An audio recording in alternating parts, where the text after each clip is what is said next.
GR Swaminathan versus Vanchinathan அப்படின்னா நிறைய சமூக வலைதளங்களில் பேசப்படுது. ஸோ வாஞ்சிநாதன் அவர்கள் கொடுத்த புகார் மேனு வந்து சமூக வலைதளத்தில் எப்படி கசிஞ்சிச்சு அப்படிங்கிற ஒரு கேள்வியும் எழுப்பியிருக்காரு வாஞ்சிநாதன் அவர்கள்.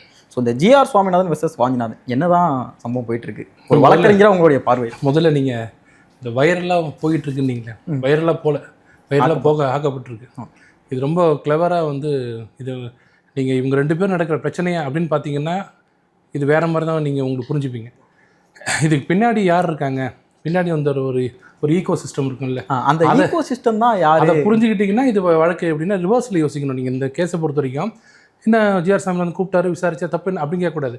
ஏன் கூப்பிட்டாரு, எதுக்கு கூப்பிட்டாரு, இவர் என்ன மாதிரி, வாஞ்சிநாதன் எப்படிப்பட்டவர், வாஞ்சிநாதன் வந்து ஒரு என்னமோ மனித உரிமை மீட்பு மையம் அமைப்பு ஏதோ வச்சிருக்காரு. ரொம்ப மனித உரிமைக்காக ஒரு எப்பவுமே குரல் கொடுப்பாரு.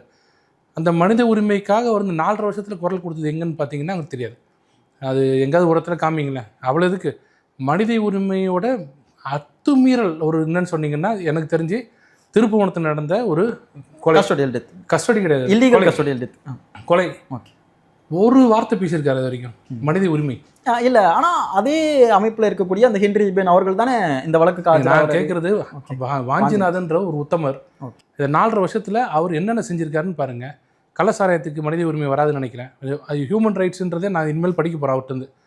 கள்ளசாராயம் வராது, திருப்புவனம் வராது, நீங்கள் என்னென்ன நாட்டில் தப்பு நடக்குதோ எதுவும் மனித உரிமை வராது. ஜிஆர் சாமிநாதன் மட்டும் வரும்.